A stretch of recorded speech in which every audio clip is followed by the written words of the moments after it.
Bienvenue à vous dans ce premier podcast de la BAF. On a décidé de faire différemment cette fois-ci, de ne pas faire les cafés de la BAF comme on les fait d'habitude en se rencontrant physiquement, puisque c'est vrai qu'on ne voit pas tout le temps tout le monde. Il y a des clients qui sont comme vous peut-être derrière aujourd'hui, votre casque ou votre écran un petit peu loin. Donc là, on a décidé de faire autrement. On vous fait un podcast et on va parler de différents sujets dont on va parler tout de suite.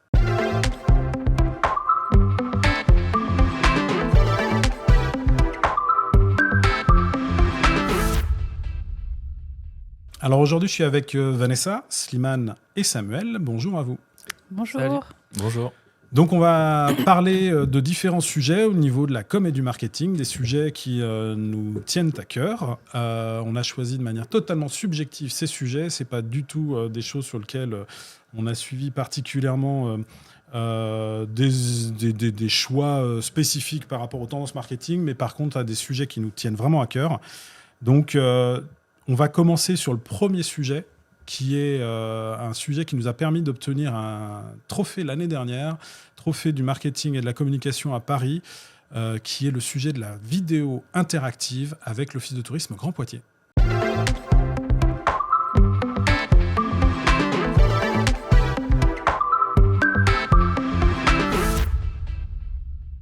Salut les amis, ça y est, on est à Poitiers. Alors on commence par quoi? Vous êtes plutôt sensation ou évasion?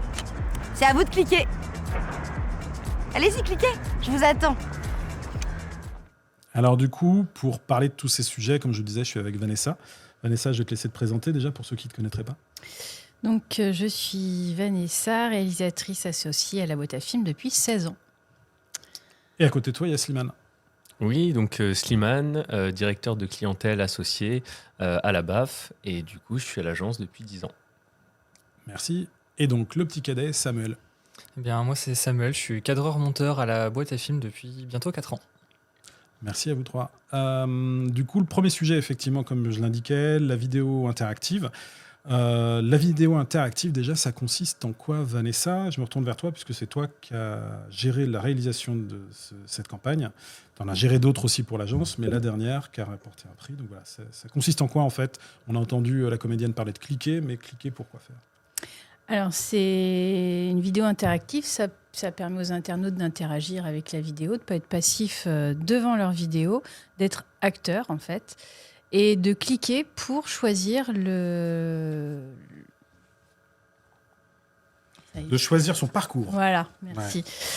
Pour permettre de choisir son parcours en fonction de ses goûts, de son âge, de ce qui est proposé pour le film. Ses envies, de ses besoins. Voilà, ça Donc, dépend du sujet que l'on traite. Donc ça permet à ce niveau-là de segmenter en termes de marketing de manière assez forte. Et là, je me retourne vers toi, Slimane. C'est vrai que du coup, c'est un enjeu fort au niveau d'une campagne de communication, au niveau d'une campagne avec des enjeux marketing. Là, c'est sûr, ça permet de toucher plus de monde. Ouais, c'est sûr. Et puis, c'est vrai qu'on peut dire que la vidéo interactive existe quand même depuis quelques années. Mais du coup, ça reste un levier incontournable en termes de marketing. Mais l'avantage, c'est que ça permet aujourd'hui d'offrir du contenu personnalisé qui est beaucoup plus engageant et surtout derrière des indicateurs de mesure très performants. Typiquement, en suivant les différents parcours interactifs, ça nous permet vraiment de pouvoir analyser les comportements des utilisateurs et de pouvoir comprendre un peu leur comportement. Je rebondis, tu disais que du coup, c'est des choses qui sont un petit peu utilisées depuis quelques années. C'est vrai qu'on n'en voit pas non plus énormément parce que du coup, c'est un enjeu fort en termes de réalisation et en termes d'impact de production. En quoi c'est un plus, je me retourne vers toi Vanessa à nouveau, en quoi c'est un plus à ce niveau-là, et puis vous pouvez réagir, de faire une campagne comme celle-ci en termes d'offres ou en tout cas en termes de continuité, parce qu'on a l'habitude de voir une vidéo narrativement continue. Qu'est-ce que là, ça permet de faire? Ce qu'on disait déjà, ça permet d'élargir sa cible, ce que je disais juste avant. Ça permet de mettre aussi, si on compare avec une vidéo d'une même durée, de mettre beaucoup plus de contenu. Puisque on a plusieurs parcours. Donc, une vidéo, par exemple, de 3 minutes, ça peut être 3 parcours de 3 minutes. Et ça veut dire que les gens peuvent voir plus de choses, mais en regardant un film en entier, mais en plusieurs fois s'ils veulent. Ils vont se faire un parcours une première fois, Et le lendemain, ils vont se faire un autre parcours, par exemple. Donc, ils ont... En fonction de ton humeur. En fonction de ton humeur, ton envie, d'avec qui Du tu temps qu'il regardes fait. la vidéo, du temps qu'il fait. Là, on est sur le tourisme, donc c'est sûr que Ouais. le temps qu'il fait, on peut aller voir du patrimoine ou alors se dire je vais faire un parcours nature pour voir ce que j'ai à voir autour Ouais, de Poitiers, en fonction de Exactement. la météo aussi. Quoi. Donc, on a beaucoup plus de contenu. Après, ça demande un plus gros travail, forcément, d'écriture, parce qu'il faut tout prévoir, il faut que tout soit cohérent. Et c'est la même chose au moment du tournage aussi. Il faut pas... Voilà. C'est une écriture qui est particulière. Alors là, tu me fais une transition toute trouvée, puisque du coup, toi, tu étais aussi sur le tournage, Sam. C'est ça. Qu'est-ce que ça engendre de différent par rapport à un tournage classique? Est-ce qu'il y a des grosses différences? Est-ce que c'est... Voilà, comment ça se goupille? Alors, il y a des différences. C'est vrai que, comme disait Vanessa, ça demande beaucoup de préparation. C'est vrai que le fait qu'on soit sur des capsules plutôt courtes par rapport à la durée globale du tournage, chaque vidéo est indépendante. Donc, ça implique d'avoir quand même en tête aussi les autres capsules pour avoir quelque chose de cohérent. Puis on a beaucoup de lieux à aller voir aussi, parce que Ouais. comme on a beaucoup de contenu à mettre, vu qu'on a plusieurs parcours, il ne faut pas que tout se ressemble. Et les choses se font pas forcément dans l'ordre non plus. C'est ça. Tout est un peu mélangé. Donc voilà, il faut toujours suivre la trame. Donc on a Parce que beaucoup pour bien de expliquer, tournage. ouais. Et puis pour bien expliquer, c'est-à-dire que c'est pas parce que je parlais tout à l'heure de météo en disant je vais faire plutôt le patrimoine et puis ensuite la nature qu'à un moment donné on est parti sur 2 parcours différents. On a vraiment une multitude de parcours en fonction des envies et du marketing de chacun. Les séquences sont courtes, c'est ça l'intérêt. Tout est fluide dans la navigation jusqu'à la fin. Et à la fin, en général, là pour le coup, la comédienne sur l'OT Grand Poitiers incitait à revivre l'expérience pour aller voir ensuite les différents parcours. Il faut trouver un équilibre en fait entre l'interactivité et les moments aussi où on se pose devant la vidéo et on regarde la vidéo. Bien sûr. Donc ça, c'est un équilibre à trouver, parce qu'il ne faut pas qu'on se Enfin, une vraie retrouve expérience. à cliquer toutes les 2 secondes 12 non plus. Mais il ne faut pas non plus qu'on clique juste une fois et puis hop, il ne se passe plus rien. Donc c'est un équilibre à trouver. Et là, ce qui est intéressant aussi, on parlait tout à l'heure des indicateurs, c'est que sur chaque parcours et sur chaque choix, on peut avoir un suivi sur le nombre de clics qui a été fait. Et du coup, c'est vrai qu'en termes de marketing derrière, c'est intéressant de se dire que entre des séjours plutôt sensations fortes ou des séjours plutôt posés, un peu où on souhaite s'évader, que voilà, globalement, les internautes voulaient plus des sujets pour s'évader et peut-être étaient un peu moins sensations fortes. Voilà, ça permet derrière de pouvoir un peu mesurer tout ça et de voir comment ils peuvent aussi, c'est ça, adapter leur offre touristique, d'avoir des tendances. Donc c'est là où c'est très intéressant, quoi. Et du coup, nous, on est très contents d'avoir eu le prix là-dessus. Mais au niveau de la cliente, toi qui suis la cliente et qui l'a régulièrement sur d'autres types de dossiers, quels sont ses retours? Qu'est-ce qui a été vu là-dessus? Et comment est-ce que par rapport à des campagnes habituelles, ils y ont trouvé un plus aussi? Pour le coup, la cliente était contente de la campagne. Après, ce qui est intéressant, c'est que du coup, il ne faut pas imaginer ça comme des campagnes one-shot, parce que là, l'idée, c'est de pouvoir retravailler en fait de nouveaux teasers qui vont permettre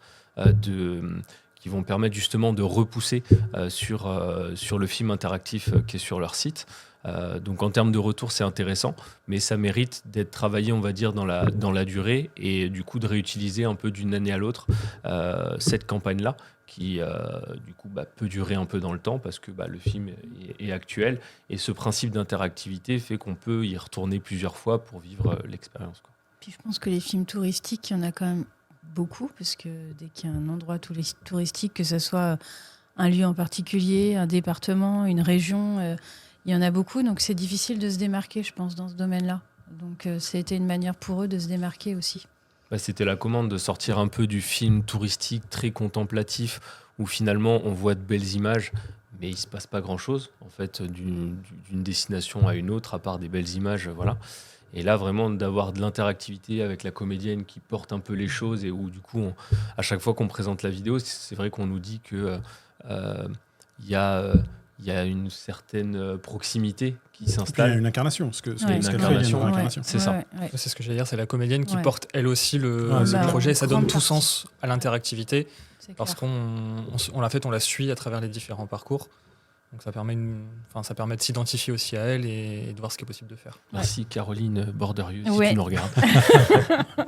Merci clair. à elle, merci Merci à aux l'Office clientes. de tourisme Grand Poitiers. On vous invite à cliquer, on laissera les liens dans les commentaires et du podcast et de la vidéo pour que vous puissiez aller voir cette campagne si vous ne l'avez pas encore vue. Et je vous propose d'attaquer le deuxième sujet.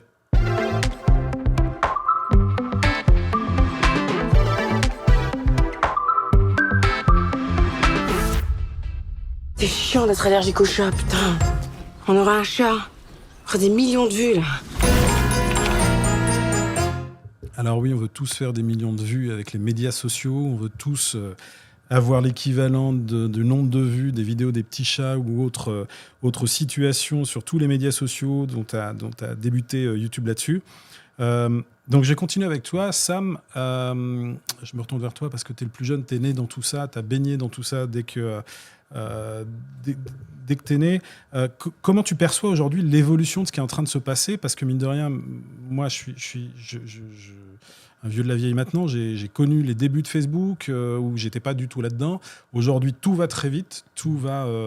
Donc, comment est-ce que toi, tu perçois l'évolution de tout ça, et pour toi en tant que consommateur, et pour les marques?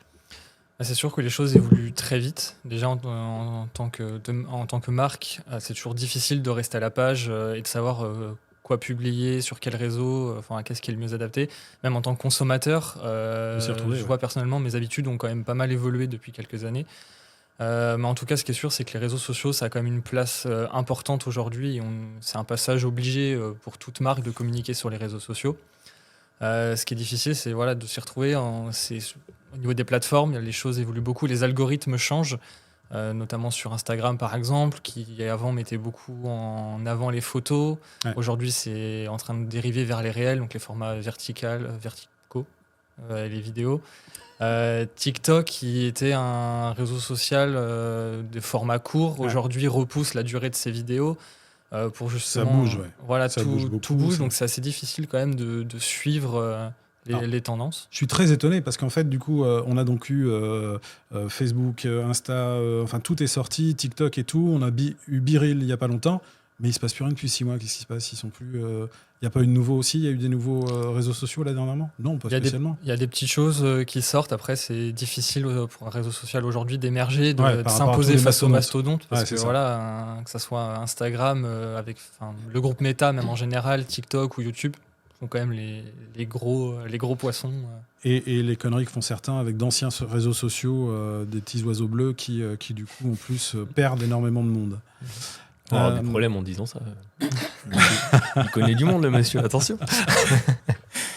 Mais c'est vrai que du coup, c'est en train de bouger à ce niveau-là, quoi.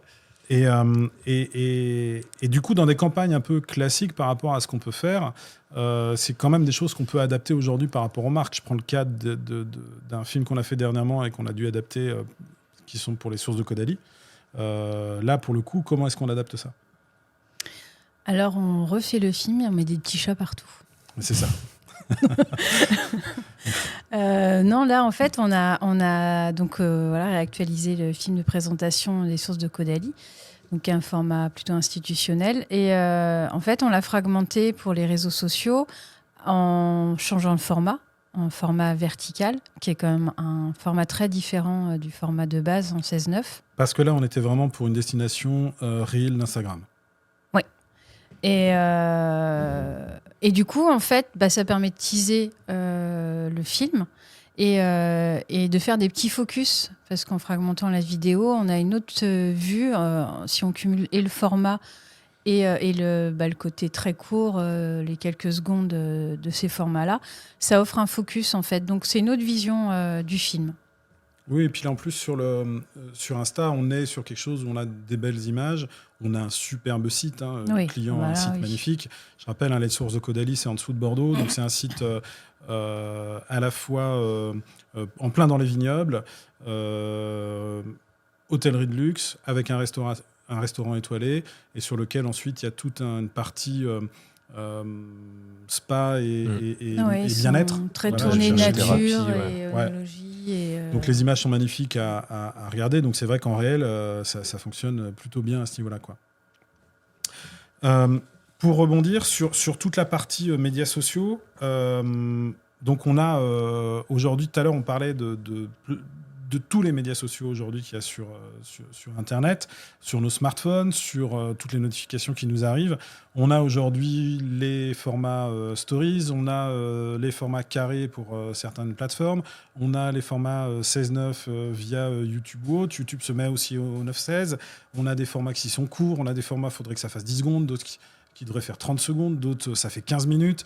On a des vidéos qui font 60 minutes qui sont extrêmement regardées. Comment aujourd'hui on s'y retrouve pour savoir le choix qu'on doit faire au niveau des productions, au niveau de ces choix marketing? C'est vrai que c'est un petit peu compliqué. On est d'accord. C'est un petit peu compliqué. Et puis, c'est vrai que pour trouver que ça soit le bon format, la bonne durée ou autre, je pense que c'est de revenir un peu à l'essentiel, de se dire quelle est mon audience, quelle est ma cible et surtout quels sont mes objectifs. Revenir au basique. C'est ça, revenir au basique.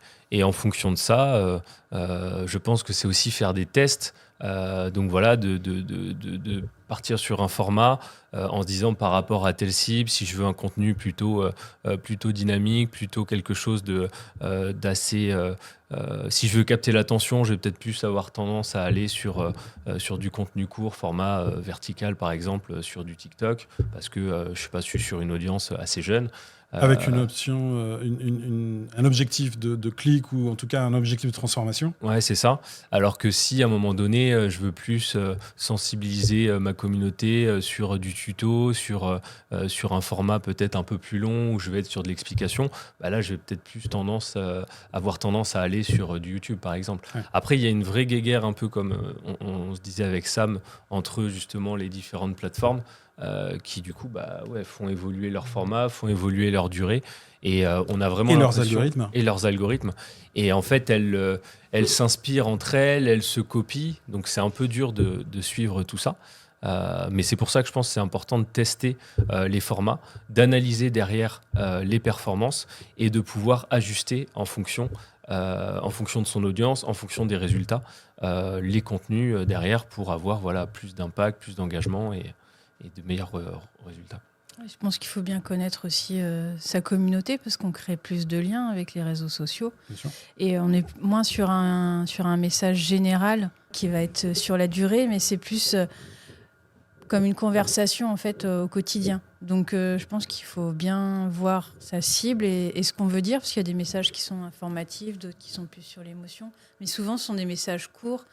Et où il y a peut-être un peu moins de budget aussi que sur un film qui va durer 2-3 ans. Donc c'est une autre manière de communiquer. Tout à l'heure, on en a parlé, tu as donné l'image des amis et des personnes que tu vois, les amis que tu vois régulièrement. C'est ça, avec des amis qu'on voit une fois par an à un repas, on ne va pas communiquer de la même façon et on ne va pas dire les mêmes choses qu'avec des amis qu'on voit tous les jours au café ou... avec des amis qu'on voit tous les jours au café et avec qui on va dire des petites choses importantes ou des petites choses futiles. Je compare ça un peu à cette image-là. Sam, j'ai une question. Mm-hmm. Qui est la question que toutes les marques se posent aujourd'hui. Est-ce qu'il faut que je sois sur TikTok ? Alors, question compliquée. Alors, c'est difficile de répondre à ça. J'ai envie de dire non pour l'instant.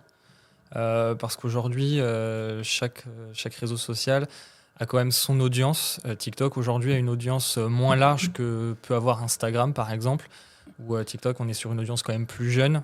Instagram on est plus large, ça touche plus de monde. Donc aujourd'hui un des incontournables c'est Instagram. TikTok ne l'est pas encore, mais on n'est pas à l'abri que dans les années à venir TikTok s'élargisse encore et attire d'autres consommateurs. Donc je pense qu'aujourd'hui il ne faut pas forcément penser trop à quel format, c'est plutôt quel réseau social pour quelle cible. Ouais, le format vient, je pense, dans un second temps. Et on en revient à ce qu'on disait tout à l'heure, les basiques. Quelle est ma cible ? Quels sont mes objectifs ? Typiquement, si on a une cible qui est exclusivement B2B sur un marché vraiment particulier, aujourd'hui, la marque peut se permettre de ne pas être sur TikTok, voire même pas sur Instagram, de favoriser plutôt du LinkedIn, plutôt, d'autres canaux comme l'emailing, comme le présentiel, l'événementiel, Et sachant que du coup, sur TikTok ou même sur d'autres réseaux, la question est aussi de savoir est-ce que c'est moi en tant que marque qui dois prendre la parole ou est-ce que du coup, je doit faire des partenariats avec des créateurs de contenu, des influenceurs, ou autres, là-dessus. Qui auront les codes par rapport à la communauté et en termes d'audience derrière pourront être un peu plus percutants, quoi. Ouais. Parce que c'est vrai que c'est toujours compliqué quand on voit des marques qui essaient de surfer sur des trends TikTok 5-6 mois, 1 an après, et qui sont totalement à côté de la plaque, quoi. Là, ça a l'effet un peu contre-productif. Donc, voilà. Pour toutes les marques qui veulent aller sur TikTok, prenez le temps, faites-vous accompagner. Voilà, ceci était un message de la boîte à films.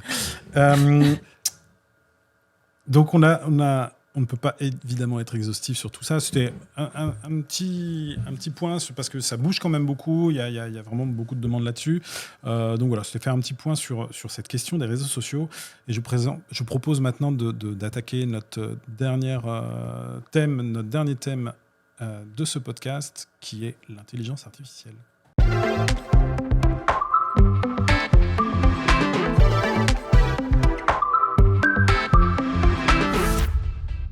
Je voudrais te parler de la plus grande invention scientifique de l'histoire de l'humanité. Tu développes une IA ?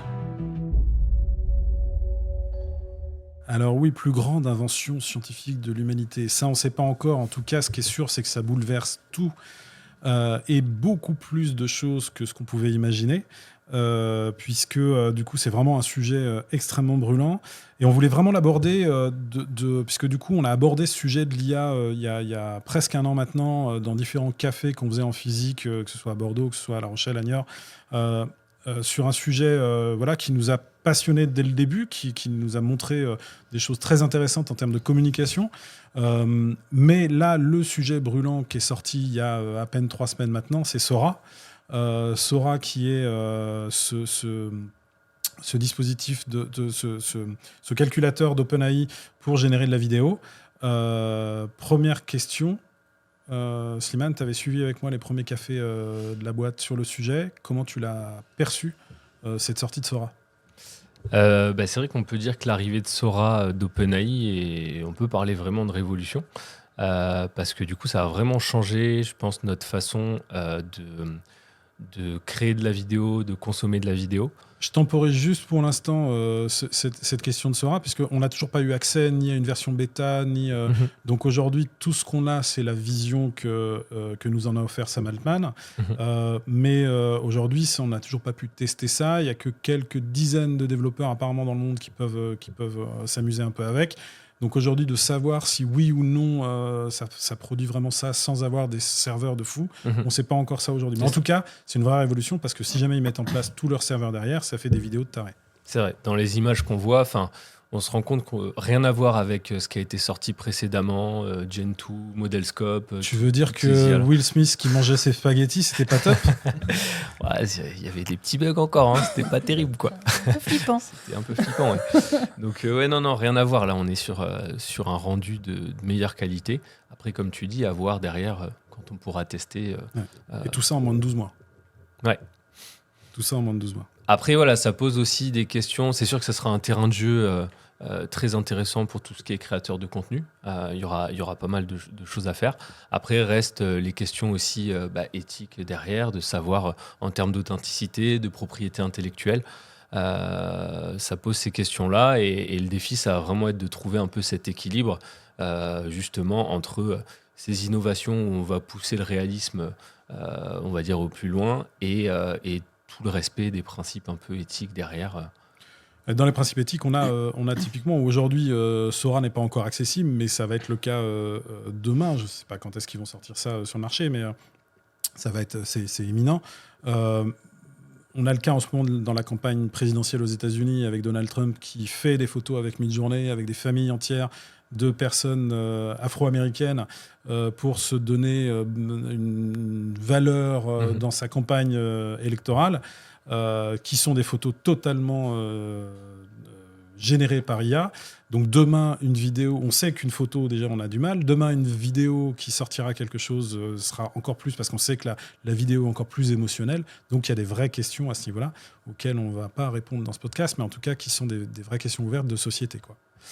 Par contre, tu parlais aussi de droits d'auteur. Ça, c'est une vraie question. C'est-à-dire aujourd'hui, des banques images comme Shutterstock délivrent des droits d'auteur.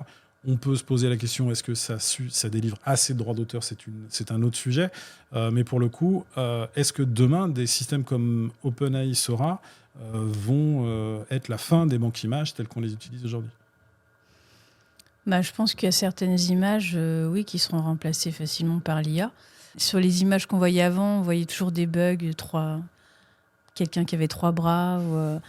Là, c'est vrai qu'on a. Puis la gestion de pas la vu lumière. de bug. Ouais, La gestion de la lumière est folle. C'est C'est-à-dire que assez du coup, impressionnant. Ouais. c'est même, on le voit à un moment donné, il y a une femme qui donne l'impression d'être à Tokyo de nuit, où il a plu. Les reflets, la gestion de la lumière, la gestion sur la peau, etc. C'est un truc assez fou à ce niveau-là en termes de rendu. C'est vrai que c'est des vraies questions à ce niveau-là. Alors à la fois, les banques images aujourd'hui ne génèrent que ce type d'image-là, donc de toute manière on s'en rapproche. Il n'y a pas de sujet éthique en tant que tel, si ce n'est les sujets de droit d'auteur, puisque du coup, d'où est-ce que ça va venir? De toute manière, là, je pense qu'il faudra à un moment donné la traçabilité de tout ça pour savoir comment c'est constitué, toutes ces images. Mais c'est vrai que aujourd'hui, Shutterstock qui générait ces photos par l'intelligence artificielle avec des prompts avec que des auteurs de sa banque image, là pour le coup il faut aussi qu'ils prennent de l'avance là-dessus s'ils ne veulent pas se faire manger très vite là-dessus, quoi. Sur la partie prod, là je me retourne vers toi Sam, et entre autres particulièrement la post-prod. On vient de parler des images, là c'est en train de vraiment changer quelque chose. En termes de post-production, comment est-ce que tu vois les changements? Comment est-ce que tu vois les choses évoluer, toi, par rapport à ton métier? Aujourd'hui, c'est vrai que l'IA prend de plus en plus de place, sans nous remplacer pour autant. C'est vrai qu'on entend dire oui, l'IA va nous remplacer. Je pense pas, même dans quelques années. Je pense qu'il faut plus le voir comme une aide. Pour notre métier, en tout cas. Voilà, en tout cas pour notre métier. Ça fait déjà plusieurs années qu'on l'utilise, notamment sur la transcription de texte, où ça nous fait gagner du temps. En fait, voilà, faut le prendre comme un assistant pour gagner du temps, pour nous aider à être plus productifs et plus créatifs à côté, et nous éviter toutes les tâches un peu rébarbatives, etc. Même sur la création d'images, ça peut nous aider sur des moodboards ou sur Photoshop pour modifier des images, etc. Ça va aider par contre la production de tout ce qu'on parlait tout à l'heure du contenu des réseaux sociaux. Ça va aider à la production de contenu réseaux sociaux. C'est-à-dire que typiquement des reels ou des formats verticaux qui vont à un moment donné être générés par IA parce qu'à un moment donné il faut je sais pas, un plan qui arrive sur une assiette parce qu'on parle de culinaire ou des choses comme ça. C'est sûr que là, pour le coup, sur ces trucs qui sont très gourmands en production de contenu, ça va forcément aider à ce niveau-là, quoi. Après, on a encore le temps, je pense, avant de voir ça, parce que même si ça prend de plus en plus de place et les choses évoluent vite, le rendu est souvent perfectible, c'est rarement parfait. Il y a des fois besoin de relancer une génération, etc. Parce que le rendu est perfectible et les serveurs ne sont pas encore assez puissants pour délivrer une image parfaite tout de suite. Et puis on a le biais cognitif de la machine, c'est-à-dire que pour le coup, en fonction de ce qu'il a en termes de contenu, en fonction des images qu'il a, etc., on sait qu'aujourd'hui, la plupart des banques images, parce qu'il va se servir dans les banques images, on l'a bien vu avec Will Smith ou autre, puisqu'il y avait encore le filigrane de Shutterstock sur le visage de Will Smith, les biais à ce niveau-là, ça va être des banques images qui sont très américaines, et donc du coup, il y a toute une partie encore aujourd'hui, c'est compliqué de dire, voilà, dans tel village où il y a un truc spécifique par rapport à ma clientèle, par rapport à tout ça, d'avoir l'image qui va correspondre à, on va avoir quelque chose qui va être ressemblant, mais c'est sûr qu'on va pas être sur la vérité à ce niveau-là, quoi. Ça, c'est une vraie différence. Et c'est vrai, comme tu disais, l'IA aujourd'hui, les outils, ils sont partout. Enfin, je le rappelle souvent dans les petits déj qu'on peut faire ou dans les rencontres qu'on fait, le correcteur d'orthographe de Word est de l'intelligence artificielle.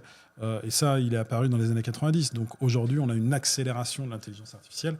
Mais aujourd'hui, il faut le prendre effectivement comme des outils, ou en tout cas comme des aides à l'accélération de production de contenu, quoi.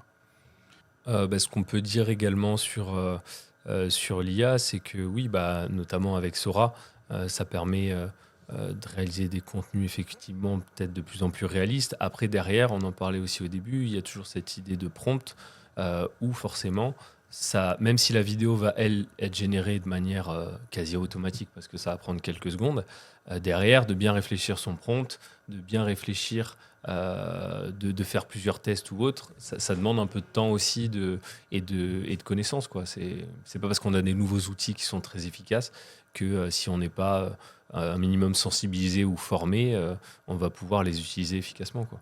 Ça reste des outils, en fait. Et derrière, il faut que ça soit accompagné aussi dans le cadre d'une campagne, de bien repenser ses objectifs. Voilà. Ou après, sinon, c'est pour faire joujou. Et voilà, il y a moyen de s'amuser. Et gagner une élection présidentielle. Ouais, voilà. Il y a moyen de s'amuser, de faire des choses assez aussi intéressantes pour le côté fun. Mais si on veut l'utiliser efficacement pour le marketing, il ne faut pas oublier, comme on disait, les basiques. Puis vérifier, parce que les informations, est-ce que l'IA c'est ça. interprète aussi, parce qu'elle va chercher les informations un peu partout. Les biais sont là à ce niveau-là.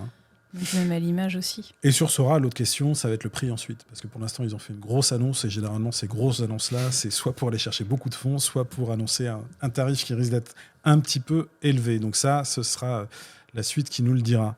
En tout cas, merci à vous trois pour votre participation à ce premier podcast. Les podcasts de la BAF qui ont remplacé cette fois-ci nos petits déj de la boîte à films.